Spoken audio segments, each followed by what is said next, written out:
want to show you a feature kind of unique and one that I really like on this thing right here, and that is the rear sight. This is a peak style sight. Don't see this really often, and it sort of gives me a retro vibe for sure. Typically, you'll see, a dovetail or what they call a buckhorn or a semi buckhorn back here.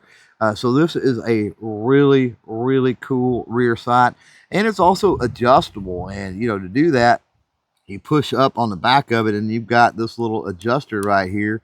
You just click that in to whatever position you need it to be in, and of course, you're good to go.